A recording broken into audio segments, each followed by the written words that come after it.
Narinig nyo na rin lagi sa mga ibang mga preacher. Pero binabago ng Panginoon yung mga revelation. Our topic for today is about the past, present, and future of every Christian. Ephesians chapter 2 verse 1 to 7. Episo, kabanatang 2, talatang 1 hanggang talatang 7. The past, present, and future of the Christian. Ang nakaraan at ang ngayon at ang sa hinaharap ng bawat Kristiyano. Ito dapat natin nawain, mga kapatid. Manalangin mo tayo. Panginoon, salamat po. Pagpalain po ang aming mga pakikinig, aming sayang ito, Panginoon. Naway po. Ito po ay maintindihan po at manawaan. Holy Spirit, teach us. Sapagkat alam namin, Panginoon, ikaw lang po aming teacher, Panginoon. Maraming salamat po. At maging dito po sa mga watcher namin sa iba't ibang lugar. Naway po, sila man Panginoon, ipagpalain mo rin po. Sa pangalan ni Jesus, aming dalangin. Amen, amen. You may be seated, mga kapatid, para kayo ay makapag-relax sa iyong pakikinig. At dito po sa ating babasahin ngayon, sa Ephesians chapter 2, verse 1 to 7. Noong unay, mga patay kayo dahil sa inyong pagsuway at mga kasalanan. Sinunod ninyo noon ang masamang takbo ng sanlibutan ito at napailalim kayo sa prinsipe ng kasamaan. Ang espiritong naghahari sa mga taong suail. Dati, tayo'y kabilang sa mga ito. Namuhay ayon sa pita ng laman at sinunod ang masamang hilig ng katawan at pag-iisip. Kaya sa ating likas na kalagayan, kabilang tayo sa mga taong kinapuputan ng Diyos. Subalit, napakasagana ang habag ng Diyos at napakadakila ang pag-ibig na iniukol niya sa atin. Tayo'y binuhay niya kay Kristo kahit noong tayo'y mga patay pa. Dahil sa ating pagsuway, naligtas nga kayo dahil sa kanyang kagandahang loob. Dahil sa ating pagkikipag-isa kay Kristo, Jesus, tayo'y muling binuhay na kasama niya at pinaupong kasama niya sa kalangitan. Ginawa niya ito upang sa darating na mga panahon ay maipakita niya ang di masukat na kasaganaan ng kanyang kagandahang loob sa atin sa pamamagitan ni Kristo Jesus. Palakpakan natin pagkabasa ng salita ng Diyos. Amen. Sige, palakpak niyo yung kamay niyo para ma-exercise yan eh. Ang sarap mag-therapy yan mga yan. Sarap mag-therapy mga kapatid. Ipapapalakpak, ipagsayaw kanina. Talagang nagtataka ako. Dati hindi ko may angat yung tuhod ko ngayon. Purihin ng Panginoon sa loob ng 2 buwan may git. Naiangat ko na po ating tuhod. Dati dito naiangat. Inihila-hila ko lang po ito. O, panoorin niyo mga kapatid. Ang himala ng Diyos. Amen. Glory to God. Sabi ng doktor sa akin, last month muna ngayon sa iyong therapy. Ikaw ay magaling na. Amen. Pagpukan nyo naman ang Panginoon. Kayo naman eh. Yan. Glory to God. So, ito po mga kapatid na ating tatalakayin ay tungkol po ito sa past, present, and future. Yung past natin, kailangan mabanggit dito, sinabi ni Paul dito sa ating binasa, at yung present and future. Alam na natin yung future natin dito mga kapatid. Kapag ayusin natin yung ating past at present.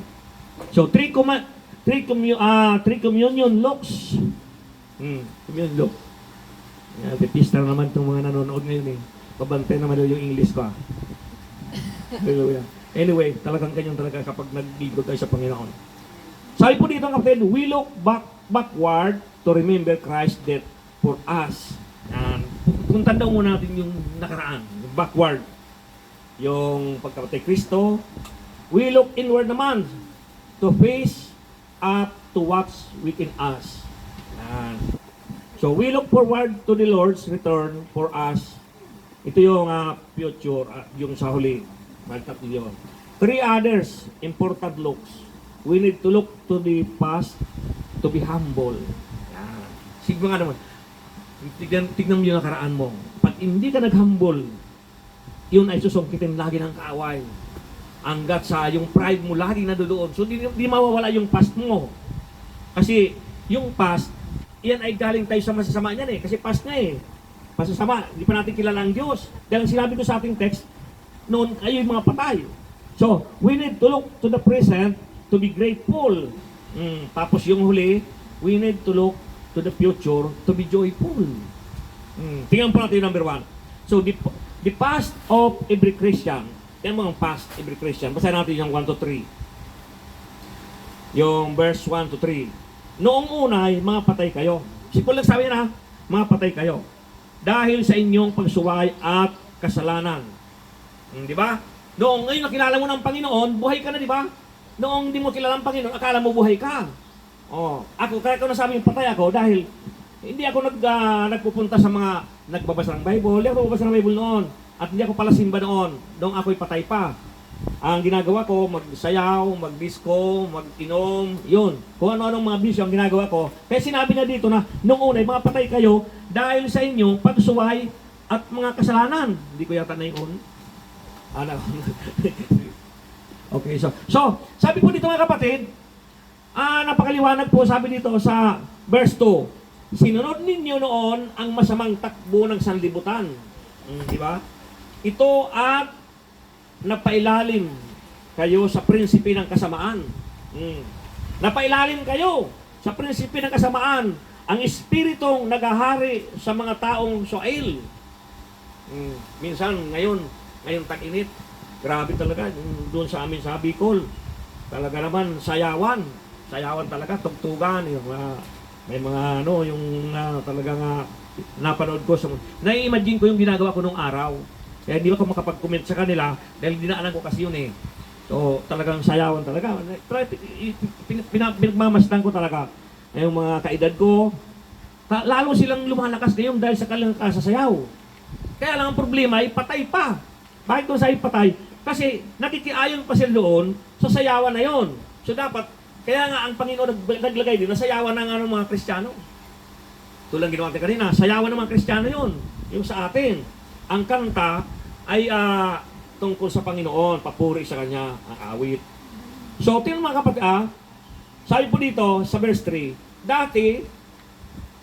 dati, tayo'y kabilang sa mga ito. Namuhay ayon sa pita ng laman at sinunod ang masamang hilig ng katawan at pag-iisip. Kaya sa ating likas na kalagayan, kabilang tayo sa mga taong kinapupuutan ng Diyos. Diba? Diba mga kapatid? Pansinin nyo, napakaliwanag ng ating aral ngayon na talagang ipinapalibaran dito ni Paul sa Episo na talagang tayo'y talagang noong hindi pa natin kilala ang Diyos, hindi pa natin tinatanggap ang Diyos, kabilang tayo sa mga kinapupuutan ng Diyos. Galit sa atin talaga ang Diyos. Galit sa atin. Kaya bakit naman pastor pinagpapala kami? Kahit na kami ay hindi nagsisimba, hindi kami naging aktibo sa gawain ng Panginoon, siyempre papapalain kayo kasi sa sanlibutan tayo. At meron ditong Diyos sa sanlibutan. So, ang Diyos sa sanlibutan ay nagbibigay ng pagpapala. At kapag yan nagbigay siya ng pagpapala, tiyak na talikuran mo ang Diyos sa langit. Kasi yun ang sabi nga ni Pablo Diba? Yung past mo. Diba past yung pinutulakay natin? Past of every Christian. Diba? So, napakaliwanag mga kapatid. Kung himay-himayin natin yung from verse 1 to verse 2 and verse 3. Na tayo talagang patay. Bakit naman nasabi mong patay? Bakit naman ngayong buhay nga kami? Ang pinag-usapan dito mga kapatid ay yung spiritual. Patay tayo noon sa spiritual. Nakinig ba kayo? Amen. Pag sinabing patay sa spiritual, hindi ka nainiwala na ang Diyos ay buhay. Nainiwala ka na may Diyos, pero hindi mo kilala kung sino ang Diyos. Diba? Maraming nagsasalita na talagang may Diyos. Pero hindi nila kilala kung ano ang ginagawa ng Diyos. Sino ba talaga ang Diyos para sa iyo? Iyon ang tanong ngayon. Diba? Kaya sinasabi ni Paul, pinapaliwanag niya dito, na talagang patay pa kayo. Bakit? Kasi wala ka naman desire sa puso na talagang kilalanin ang Diyos. Iyan tinatawag na patay. Pero, ang tunay na buhay, ito po ay nagsisikap, nagkakaroon ng desire sa puso, na bumagyo man sa hindi, may pagsubok sa hindi, may problema sa wala, siya po ay nagkakaroon ng desire na sumamba sa Diyos. Sumamba sa Diyos. Paano sumamba sa Diyos? Ginagawa natin yan, sumasayaw, kumakanta, nakikinig ng salita ng Diyos. Kasi doon sa salita ng Diyos kasi, yung ginagawa natin kanina, papuri yun, nagpupuri tayo sa Panginoon. Tilang gusto ng Panginoon purihin natin ang Panginoon, di ba? Purihin ang Diyos. Kaya nakakatakot pag ang nagpupuri sa Panginoon, pagsasayawan, tinatawanan, nakakatakot yun mga kapatid. Naalala nyo si Bicol, pinarusahan ng Diyos. Dahil sinabihan niya kayang asawa na si Raul dahil sumasayaw sa kalsada si David. Nakita ni Bicol ng asawa niya. Alam mo, pinarusahan si Bicol. Ang ginawa kay Bicol mga kapatid, yung asawa niya, di binigyan ng anak. Kayo mga nanonood, totoo yung mga kapatid. Kapag pinagtawanan niyo yung mga sumasayaw sa Panginoon, yung mga naglilingkod sa Panginoon, yung mga nasa kalsada na yan, yung mga nagsisira ng salita ng Diyos, huwag niyo pagtatawanan yan. Yung mga nagsayawan, huwag niyo pagtawanan yan. Dahil sa oras na nakilala mong Panginoon, mayroong consequences yun. Ganun nangyari kay Bicol mga kapatid. Pinarusahan siya, ginawa siyang baog. Kaya ang sabi nila, kapag hindi daw kakaanak ang mag-asawa, ay ano daw, sumpa daw yun.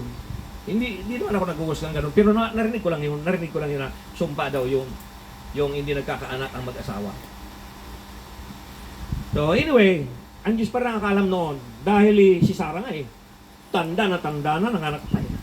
Diba? Doon niya lang nakilala kasi ang tunay na Diyos. Bagamat nung makilala ni Sarah ang tunay na Diyos, sinabihan ka, magkakaanak ka Sarah! Tanda na. Minupos na ngayon, magkakaanak pa. Tumawa siya ngayon Sino ta siya ng Diyos? Sarah. Bakit ka tumawa? Hindi ako tumawa. Di ba tumanggi pa siya? Pero ganun pa man, binigyan pa rin siya ng anak ni Sarah, ng Panginoon. Bakit? Kasi pinangako ng Diyos na bibigyan kita ng anak. Diba? Ganun mga kapatid. Kaya, pag tumatawa tayo, alam ng Diyos yun Alam ng Diyos yun. Kahit na pinagtawa niyo, si pastor,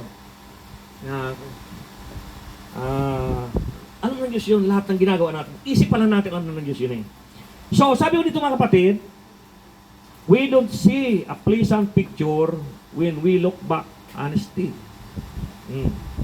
Hindi natin nakikita yung mga pleasant picture natin doon. When we look back honestly. We were all dead in trespasses, in sins. Dahil sa mga kasalanan, tayo ay patay. Patay talaga tayo. Kaya ikaw kapatid, na nanonood ngayon, kapag wala kang simbahan at hindi ka nagsisimba, ang tawag sa iyo patay. Huwag ka magalit sa akin. Totoo yung mga sabi ko. Magalit ka sa akin, bahala ka. Basta sinasabi ng Diyos na kapag hindi ka nagsisimba at hindi ka naglingkod sa Panginoon, pag ikapitong araw, ang tawag sa iyo patay. Patay ka. Bakit naman kumakain? Baka ako, hindi buhay ako. Ang pinag-uusapan dito, patay ka sa Panginoon. Kumbaga, hindi ka sinusamahan ng Panginoon. Pero ganun pa man, ang pag-ibig ng Panginoon ay nananatili pa rin sa sanglibutan ito. Ang pag-ibig ng Panginoon. Buhay pa, ang Diyos ay buhay pa rin. Buhay na buhay pa rin ang kanyang sinalita. Na for God so loved the world, that He gave His only begotten Son. Begotten. That whosoever believes in Him shall not perish, but have an everlasting life. Bakit maraming napiperes? Bakit maraming napapahamak? Kasi ayaw niyang maniwala kay Jesus. Di ba? Whosoever believes in Him shall not perish. Ang liwaliwanag ng mga kapatid. Si Jesus mismo nagsabi yan sa John 3:16. Di ka mapapahamak kapag si Jesus ay naniwala ka. Kaya nga kapatid, baba natin yung pride natin. Kasi hindi natin makakalimutan yung past natin kung hindi tayo magbababa ng pride. Hindi tayo makakarating doon sa present. Paano tayo makakarating sa present kung yung past mo hindi mo nakakalimutan? Di ba? Hanggang ngayon, hindi ka nagpapatawad, hindi pinapatawad yung lula mo. Yung lula mo. Yung binan mo, hindi pinapatawad. So, paano ka makapunta sa present? Di mas lalo na sa future. Wala kang future. Bakit? Kasi hindi ka makakarating sa present So, past, kalimutan mong past. Magpakumbaba ka sa past. We all walk according to the course of this sinful world. Sinful world.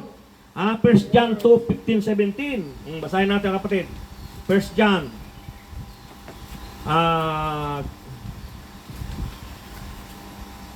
Chapter 2. verse 15 to 17. Sabi po dito mga kapatid, sa 15 to 17, huwag ninyong ibigin ang sanlibutan o ang mga bagay sa sanlibutan. Ang umiibig sa sanlibutan ay hindi umiibig sa Ama, sapagkat ang lahat ng nasa sanlibutan ang nakapupukaw sa masamang pita ng laman. Ang mga nakatutok sa paningin at ang karangyaan sa buhay ay hindi nagmumula sa Ama, kundi sa sanlibutan. 17. Mapaparam ang sanlibutan at lahat ng kinahumalingan nito. Ngunit ang sumusunod sa kalooban ng Diyos ay mabubuhay magpakailanman. O, di ba? Iwi naman kayo dyan, mga kapatid. O, kayong mga nagano, mag-thumbs up naman kayo dyan, kahit heart lang. Para naman lumabas na sa cellphone. Hindi gumagalaw ang cellphone eh. O, mag-thumbs up naman kayo dyan, liha. O, ang liwanag na sinabi natin, mga kapatid, dito sa verse 17, mapaparam ang sanlibutan, matutunaw daw. O, at lahat ng kinahumalingan ito, yung mga kinahumalingan mo, yung mga kinahumalingan mo sa libutan, yung mga sakyan mo, yung mga magagarang kotse mo, yung mga Mercedes-Benz na yan, kasama yun doon sa sanlibutan. Ngunit, ang sumusunod sa kalooban ng Diyos ay mabubuhay magpakailanman. Kaya mas masarap na buhay, mga kapatid. Mas masarap na buhay kaysa naman ikaw ay nasa loob ng aircon ng mga bulbo, mga masikat na mga sakyan, yung mga mga pangmayaman talaga, mga pang-king, pang-queen. Kaya, pagkilala mo ng Panginoon, mga kapatid, hindi ka na mangarap na yumaman. Ang sabihin mo lang sa Panginoon, Lord, pakainin mo lang ako sa 3 times a day. Yun na lang ang ilingin mo sa Panginoon. At makapasyal ka kung saan. Ako nga tamad na ako mamasyal ngayon. Ewan ko, talagang ganito rin talagang kasabihan ng mga senyor. Tamad na mamasyal. Kaya kahapon, habang ako'y nagtitherapy doon sa Chunmun Beach, naalala ko yung binautismohan ko. Pero isa lang naalala ko, Sister Maduna lang. Isa lang, Sister Maduna na bautismo pala dito eh. Pero ang daming nabautismo ko doon, mga kapatid. Dati-rati doon, nagba-Bible study, inupuan ko yung isang kiosk ko talaga na titigan ko talaga na talagang nakaupo ako doon sa lugar na yun at nagtuturo. Tinitingnan ko talaga. Sabi ko, Lord, nung araw, sabi naman sa akin ng Panginoon, nung araw hindi pa puti ang buhok mo, nagtuturo ka dito at di ka pa kalbo. Kaya, napakasarap, mga kapatid, nung may imagine mo yung ganon, na talagang tagal-tagal mo dito, 3 dekada ka na dito sa abroad. Sabi ng iba, ba't ayaw niya po umuwi yung ibang araw eh. Sigurado ako! Sabi ng iba, pag nag-60 ka, sigurado uuwi ka na. Di ako, 63 na, dito pa rin eh. O, di ba? Yan, mga kapatid. So, pag nasa Diyos ka, ang Diyos ang bahala sa iyo. Kung saan ka ilalagay ng Diyos. Sapagkat ang Diyos ang may plano sa buhay mo. Amen. Amen. Lord to God. Galit ka na naman. Amen. O, di ba? Kapag ang taon nakapokus sa Panginoon, kapatid, kalimutan mo na yung past mo, maniwala ka, dadaling ka ng Panginoon sa pinakamasarap na future pamumuhay. Ito, diba? We were living to get the lust of the flesh. Diba? Yung lust of the flesh, iyon, sanlibutan yan. We were living to gaze the lust of the eyes. Iwanan na raw natin ito mga kapatid. Lust of the eyes. Meron ka ng cellphone, bibili ka pa ng isang cellphone. Di ba? Yung lust of the eyes yan. Nakita mo ngayon, yung mga taong, mga Kristiyano daw sila, pero umuuso doon sa pag dumating yung bagong iPhone, bibili siya. iPhone 18, aabangan ko. Yung iPhone 17, bininta niya. Kaya abangan niya ngayon. Ngayon, sa mga Kristiyano naman na talagang kahit may pira sila, kung talagang Kristiyano ka, hanggat masira ang cellphone mo, di mo bitawan. Kaya kahit mag-iPhone 7 pa yung cellphone ko, talagang hindi ko ibitawan yun hanggat nag-work yun. Mas maganda ipon. Yung talaga yung mga Kristiyano, mga kapatid, na talagang hindi sumasali doon sa karangyaan. Karangyaan yun eh. Yung may pera ka, porque may pera ka, lumabas ngayon yung iPhone 19, inaabangan mo ng iPhone 21. Grabe naman yun, mga kapatid. Ang advance ka sa pag-abang. Meron kasi akong member dati ng mga kapatid. Yung member ko na yun, nasa ibang bansa ngayon. Hindi ko na babanggitin yung pangalan niya. Pagka lumabas ang bagong ng cellphone, bibili niya talaga yon kahit ano mangyari. Bibili niya yon. Tapos, itatakwil niya yung ayaw ko lang kung kilala ni Steve Malo yun. Sigurado kung kilala niya yun eh. Hallelujah. So, napakabuti magkakatid ng Panginoon dahil siyempre, kapag tayo ay nasa Panginoon, napakasarap ng ating plano ng Panginoon sa ating mga kapatid.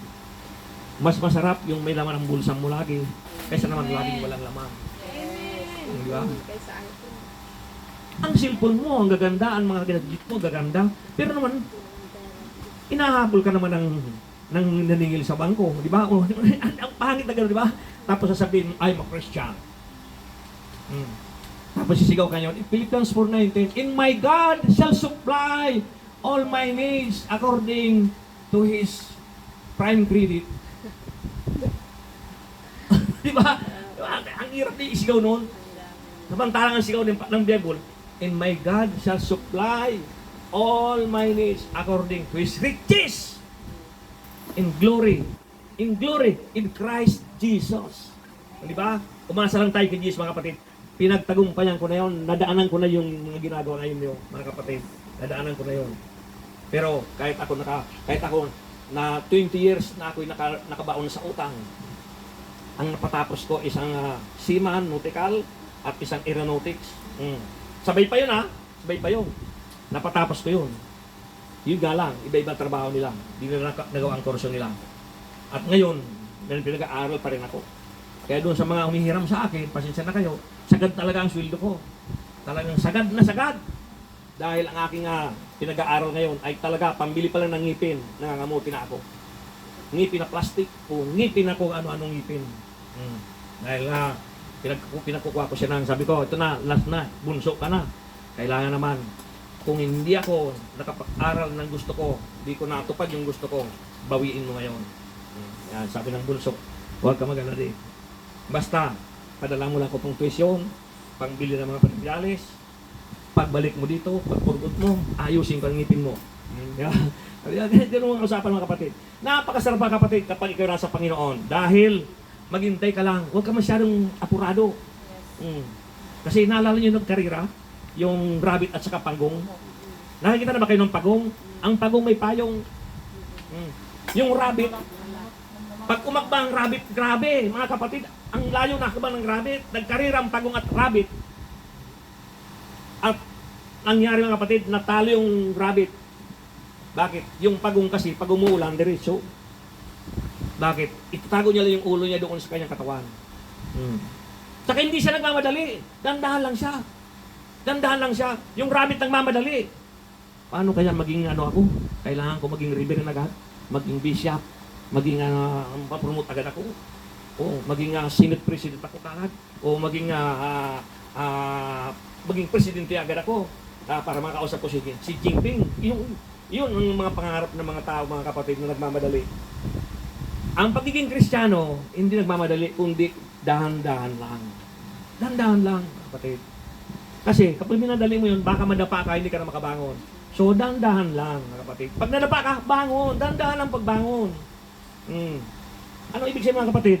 Na tayong mga naglilingkod sa Panginoon, kailangan tayo ay patuloy doon sa pagbangon. Kaya lang, yun nga lang, dadagan ng karaman ng past mo pag hindi mo nakalimutan. Kaya kalimutan mo na yung past mo. Our lives were centered in lust. Ito yung past, mga kapatid. Yung lives natin, nakasintro pa rin doon sa lust of the flesh. Our minds were captivated by greed. Greed, captivated by greed. Ang ating isip, mga kapatid. We deserve the wrath of God. We deserve the wrath of God. Saan, pastor, makikita yun? John 3:36. John chapter 3, verse 36. Basahin natin, kapatid. Sabi dito sa 36, ang nananalig sa anak ay may buhay na walang hanggan. Ngunit ang hindi tumatalima sa anak, hindi magkakaroon ng buhay. Mananatili sa kanya ang puot ng Diyos. Di ba? Puot na naman ang sinabi ni Juan, mga kapatid. Kaya akala nyo, mga kapatid, siguro, pag wala kayo sa Panginoon, akala nyo siguro, pinagpapala kayo ng Panginoon. Hindi. Puot ng Diyos ang aanihin nyo. Kaya lang, sa libutan nga tayo, si Satanas, nagbibigay din ng pagpapala. Matthew 4:8. Nagbibigay din siya ng pagpapala, si Satanas, mga kapatid. Gusto ko liwanagin sa inyo. Basahin natin yung Matthew chapter 4, verse 8. Para mas maliwanag. Ano sabi sa verse 8, mga kapatid? At sinabi at pagkatapos dinala siya ng dyablo sa isang napakataas na bundok. Mula noon, pinatanaw sa kanya ang lahat ng kaharian ng sanglibutan. Ano sabi? Si Jesus nung nag-fasting ng prayer and fasting, 40 days, 40 night, kinausap siya ng dyablo at niyaya siya sa bundok. Akit tayo sa bundok, sabi ng dyablo, sumunod ng Panginoong Isus. Mula roon, pinatanaw kay Isus sa kanya ang lahat ng kaharian sa sanlibutan at ang kayamanan ng mga ito. Napakayaman, pinakita kay Jesus ng dyablo. Pati 4:8, mga kapatid. Verse 9, at sinabi ng dyablo, ibibigay ko sa iyo ang lahat ng ito kung magpapatira pa ka at sasamba sa akin. Diba? Ibibigay doon ng dyablo yung sanlibutan, yung kayamanan, kung sasamba ka sa akin at magpapatira pa. So, ibig sabihin, yung mga mayayaman na yan, na hindi naman nagbibigay ng time sa Panginoon, o hindi kinikilala ang Diyos, ibig sabihin, tinanggap nila ang bigay ni Satanas. Tinanggap nila yung alok. Kita mo yan? Yang building na yan, Hong Kong Bank na yan, bibigay ko sa iyo. Magpatira pa ka lang sa akin. Yung Hong Kong Bank na yan. Minsan nga, mayroon pa nagbiro ng pastor dito eh. Sinagot daw ng Panginoon yung dyablo. Ano ka? Si Imelda Marcos para ibigay mo sa akin ng Metro Manila? Di ba noon, hawak ni Imelda Marcos ang Metro Manila? Ibigay ko sa iyo lahat yan. Magpatira pa ka lang sa akin. Yun. Tignan mo na, kayo nanonood mga kapatid. Kapag ikaw nagpapayaman lang at wala kang time sa Panginoon, ibig sabihin, ang kayamanan mo yan ay galing sa demonyo. Magalit ka na sa akin. You shall know the truth, and the truth will set you free. John 8:32. Makakalaya ka kung diba? Aalamin mo yung katotohanan. Wrath of God, mga kapatid. Wrath of God. Akala mo siguro, hulog ng langit yan bakit mo pastor siya nasabi, hulog ng langit yan? Bakit kailan ba nahulog ang blessing? Diba kung nahulog ang blessing, idurog na? Diba? Hulog ng langit. Ang hinulog sa langit, hulog ng langit, walang iba kundi si Satanas lang naman eh. Diba ang ganda ng pangalan niya, Lucifer. Nung bumagsak siya sa lupa, Satanas. Di ba? Lucifer ang pangalan niya. Pagbagsak niya, Satanas na. Tapos sasabihin mo, nagkaroon ka na ng components, nagkaroon ka ng bagong Rolex, o bagong iPhone, hulog ng langit yan, pastor. Hindi hulog ng langit yan, bigay ni Satanas yan. Bakit? Kung nasa Panginoon ka, muling nasa Panginoon ka, nagsalik sa salita ng Diyos, malamang galing sa Diyos yun. Yun lang naman ang palatandaan eh. Pag hulog ng langit na sinasabi, yan ay galing kay Satanas. Bakit di naintindihan ito? Pero mo yung nakausap ko si CPA. CPA yung nakausap ko. Tagal-tagal ang galing niyang accountant. Nung puntahan ko siya, sabi niya, ganda ng kupunis mo Noon pa yun Ganda ng kupunis mo. Naku, bro, hulog ng langit dyan. Hindi na ako mimik. Alam naman sabihin ko, hindi Hindi nga hulog ng langit. Hindi na, ano ko na lang sasabi ko, Lord, bigyan mo naman siya ng liwanag. Diba? CPA yun Certified Public Accountant. Sa kanyang bahay nakalagay Certified Public Accountant. Tapos ngayon may blessing ka, sabihin mo hulog ng langit. Bakit? Hosea 4:6, my people perish because our lack of knowledge. Napapahamak ang aking mga sambahayan, aking mga tao na lilikha ko dahil sa kulang na kaalaman. Hindi naman sa pagyayabang ito mga kapatid. Kung tayo talaga ay nagsasaliksik, malalaman natin ang katotohanan at ang katotohanan ang magpapalaya sa atin. Ba? Ganun mga kapatid. Kaya huwag kang magagalit sa akin. Yaman itong kalbo na ito. Alam ng Diyos yan. Pag sinabi mo, mayabang ang kalbong ito, alam ng Diyos yan. Nagkasala ka naman dyan. Bakit? Diba? Nakalagay sa Hebrew yun. Na ang aking ay ang aking salita ay parang tabak na magkabila italim. Magkabila italim, biro mo yan. Magkabila. Talagang tagos na tagos ng Diyos. Yung ano, kitang-kita ng Diyos talaga yung iniisip mo. Kung may galit ka sa employer mo, may galit ka sa alaga mo, may galit sa kapwa mo, alam na alam ng Diyos yun.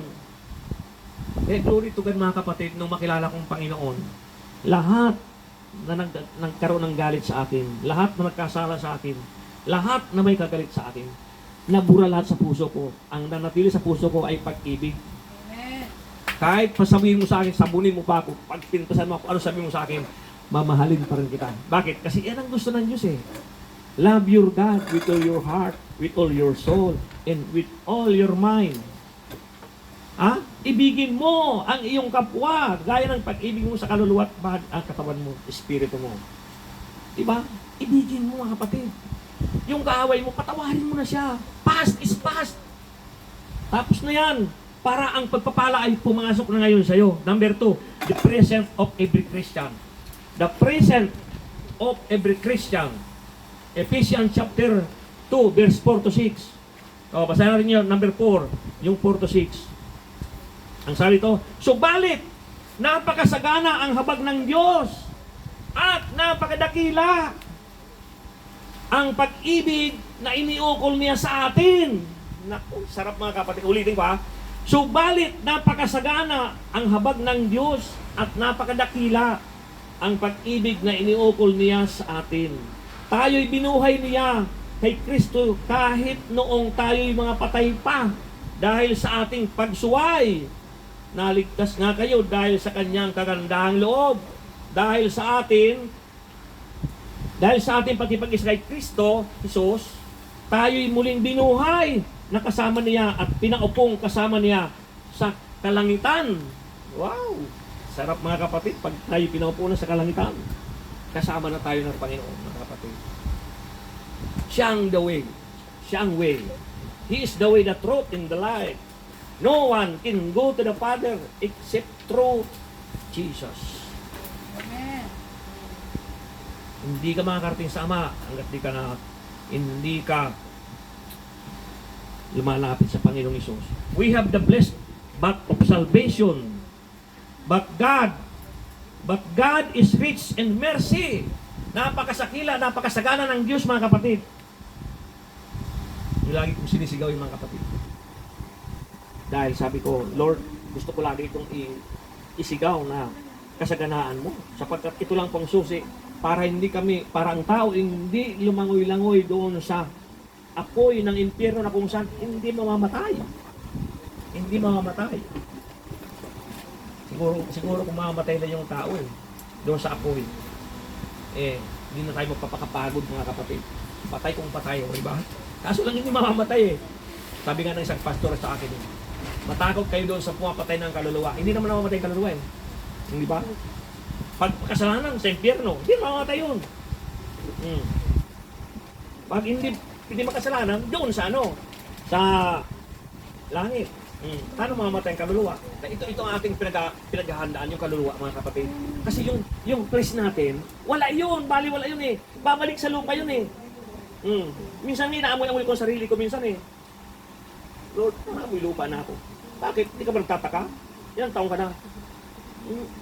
Bumalik ng amoy ng matanda, di ba? Meron nga kasabihan pasas ng amoy ng ng matanda So bumabalik tayo mga kapatid, kaya huwag mo pahalagaan yung flesh mo. Yung katawan mo, huwag mo pahalagaan mo yung kaluluwa mo. No? Yung daming galit siguro sa akin dito sa live. Kaya ba itong pastor na ito? Kaya nakalbo siguro ito dahil ganyan. Kapatid, hindi ito pagyayabang, kundi sabihin mo ang katotohanan. Walang compromise. Walang prino. Kumbaga sa baboy, may alambre yung nguso. Wala yan. Diretso. Kung anong lalabas sa bibig mo galing sa Diyos, sabihin mo, may magalit sa wala. Sabihin mo. Dahil tuwang-tuwa ang Diyos doon. Tuwang-tuwa ang Diyos doon. Masayang-masayang ang Diyos. Bakit? Kasi sinasabi niya katotohanan. Pero kung magsasabi ako, magpipress ako pagkatapos, iniisip ko, ay baka tinamaan siya yung member ko. Naku, baka mawala yung member ko. Tinamaan siguro siya. May point ka na sa Panginoon. Yari ka na sa Lord. Bakit? Ikaw ha? Ayaw mo sabihin yung pinasasabi ko? Dahil doon sa natatakot ka, yung membro mo, baka mawala? Oo. Lalo itong mga pastor na, aywan ko. Oh, yeah. So, God is rich in everything having do with salvation. He loves enters our lives and change them. We were dead, but He must made us alive. Ba? Yung binasa ni kanina, dating patay, pagkatapos niyan, alive na tayo sa verse 5 to 6. Alive na tayo mga kapatid. We were dead and trespasses in sins. Now, we are alive in Christ. Alive na tayo sa Panginoon. Christ. Kapag alive ka na sa Panginoon, present mo ito, di ba present mo? Pag alive ka na sa Panginoon, gagawin mo, magsaya, kumanta. Kumanta, umawit, manalangin, laging purihin ang Panginoon. Kapag natukso ka, huwag kang bumaba doon. Repent agad.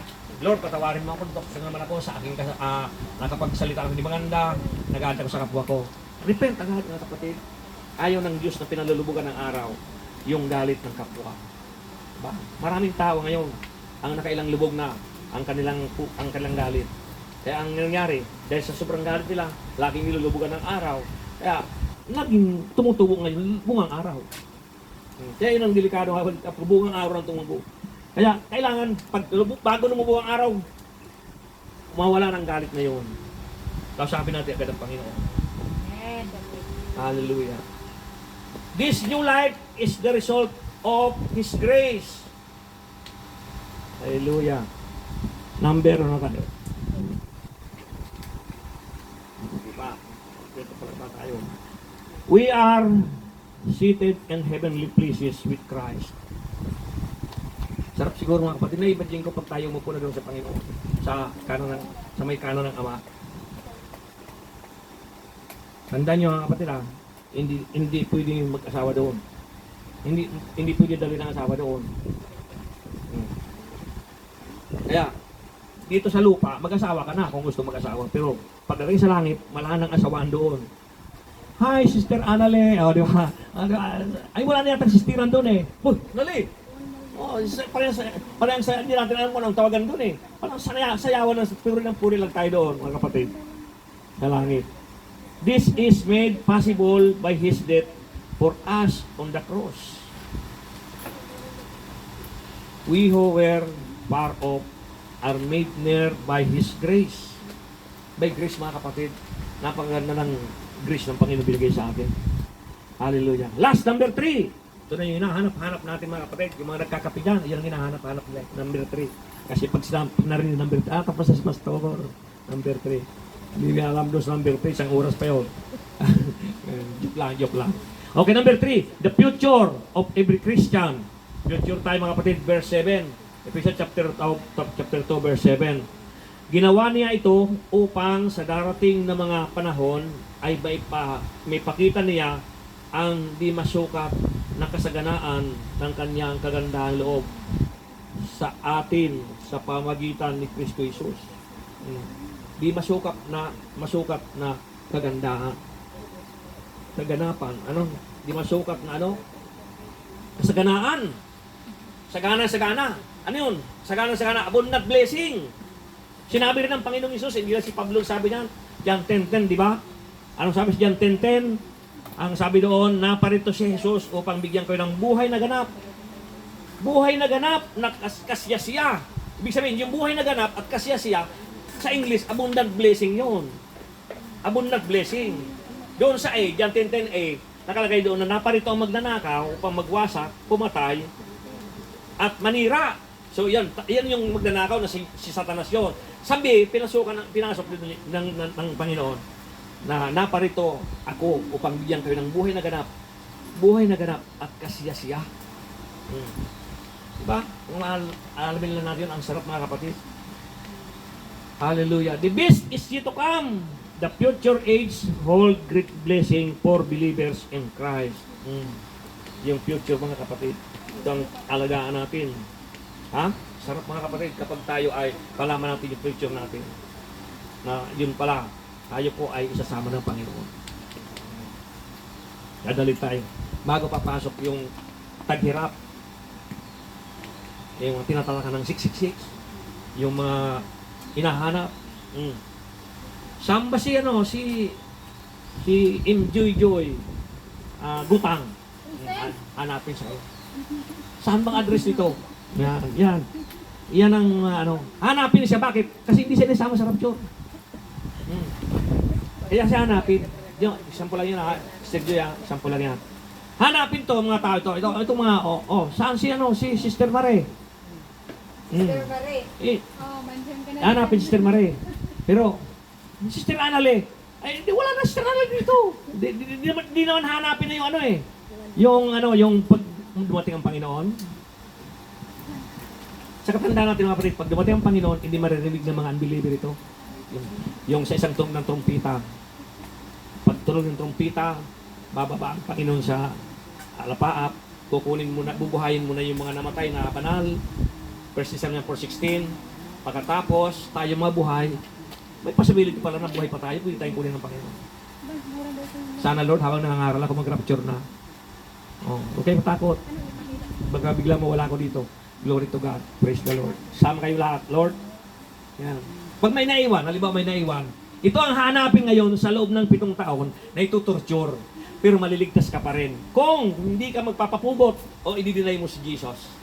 Pag dinay mo si Jesus, pugot ulo mo. Ganun yun mga kapatid. Ang ating doctrine sa ating Christian born again mga kapatid. Na talagang hindi pahihirapan ng Diyos ang kanya mga tinawag. Di ba pinakinggan niyo yung miraculous na sinabi doon sa Thessalonian na tinawag tayo ng Diyos hindi upang pahirapan kundi alagaan ang kukunin ng Diyos tayo pero hindi pahirapan. So, daming supporting version na talaga hindi tayo pahirapan ng Panginoon. Amen. Kaya nga tayo overtime nangangaral sa ng Diyos dahil gusto natin maisama sa unang pagdating ng Panginoon. Kasi pagdating ng Panginoon, pag na-rapture na tayo, manonood na lang tayo dito. Future, yan ang future na tawag, future. Panonoodin natin yung mga ginagawa ng mga unbeliever, yung mga siniran mo, tinalikuran ka, kasi busy ako, magti-TikTok pa ako, kailangan ng YouTube ito. Saka na lang ako pupunta sa gawain, saka na ako, total, may naman live stream si Pastor. Naiwan ka. Yun ang problema mga kapatid, kapag tayo naiwan. Pero oras na tayo nakuha ng Panginoon, iiyak tayo doon sa taas. Luluha tayo. Dahil pinapanood mo, siniran ko siya. Pinamasahin ko pa nga siya. Nilipin ko pa sa McDo para lang sumama sa lapusan. Talagang puro lang sa pangako na nakapako. Ayan tuloy. Iyak ka ng iyak ngayon. Akala mo tatawa ka sa alapaap, sa ulap, tatawa ka. Hindi, iyak ka ng iyak. Bakit? Naiiyak ka kasi dahil doon sa mga naiwan. Ngayon, magpipray ka ngayon. Magpipray mo siya. Tapos na. Wala na, hindi na papapansin ng prayer sa baba. Dito sa pakahirapan na ito, sa tribulation na ito, hindi na magpapansyon ang prayer. Hindi na sasagot ang Panginoon. Bakit? Ang Panginoon, kasama na yung mga anak niya, nandun sa ulap. Nandun na sa ulap. Doon na ngayon, umpisa ngayon yung mga hinahanap yung mga Kristiyano na sinasabi sa Bible. Hahanapin yung mga Kristiyano at tutorture, pupugutan.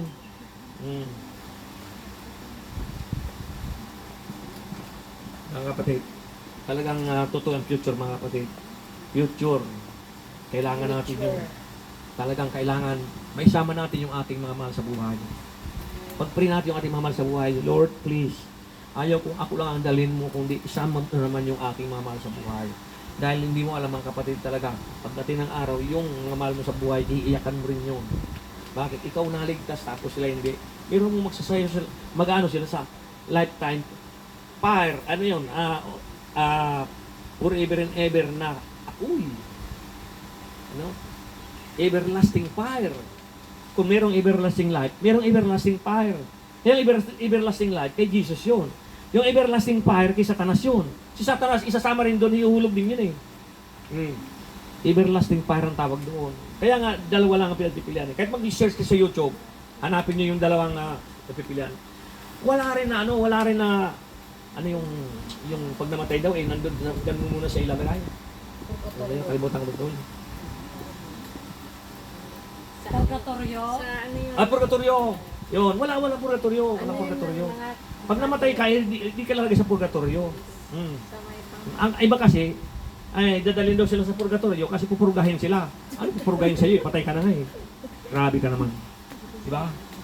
Kaya, magbasa tayo ng Biblia mga kapatid. Dahil ang Diyos ay nagwa-warning na. Nagwa-warning ng Diyos mga kapatid. Yung ating bansa nagkakagulo na. Niluluko na. Yung ating kinakikitaan ng langis. Mayroon ng mga gentleman na lihim na pinag-uusapan. Nagkakagulo na. Mga namumuno nagkakagulo na. Yan ang warning. Paparating ng Panginoon. Pero bago sila naglabo-labo, nagbarilan sila lahat-lahat. Tayo wala na rito. Tandaan mo yan. Wala na tayo rito. Manunod na lang tayo. Kakalabitan lang lang. Sterwina. Susunod, huwag ka nang malit, ha? Ano nga pala malit? Nasa langit na nga eh. Hallelujah. Praise the Lord. So, future every Christian, the future of every Christian, the best is yet to come. So, experience that prove His kindness to us. Experience. Demonstration of the riches of God's grace to us. Yan, din-demonstrate yung God's grace sa atin ng Panginoon. The grace of God was not used up in salvation. This was just the beginning of His many kindness. Kindness. No wonder grace will be our song for endless ages. Our past, present, our future should motivate us to serve Christ. Our past, present, and future should motivate us to serve Christ. Amen. Ba, serve tayo sa Panginoon mga kapatid. Kalimutan na yung nakaraan. Nasaktan ka sa ex-boyfriend mo. Nabigo ka sa pag-ibig. Forget na yan. Kalimutan mo na yan. Madali makalimutan yan eh.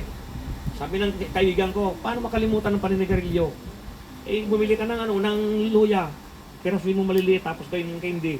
Salit na mag-chocolate ka. Yun na lang kayo yung candy. Unti-unti mawawala yun. Hindi minamadali. Ganun din dito mga kapatid sa pag-aaral natin.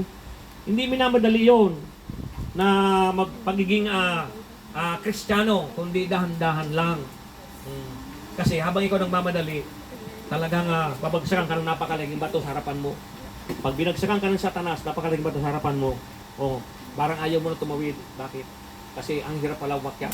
Ang hirap pala pumunta doon sa Panginoon. Ba? Pag-aralan natin yung 100 meter dash. 100 meter dash, takbuhan, di ba? Bakit ka tumakbo? Bakit ka sumama doon? Ba, gusto mo makarating sa finish line? Pag nadapa ka, diretso lang. Bangon, diretso. Takbo ulit. Ganun yung mga kapatid, ang Kristiyano. Pag nadapa, takbo ulit. Pag may narinig na hindi maganda, papasukin sa kanan, ilabas sa kaliwa. Yun ang Kristiyano. Hindi nagbaganti. So, what are you doing for this wonderful Savior right now? Amen. Hallelujah. Tayo mananalangin, mga kapatid. Hawi tayo para tayong pray.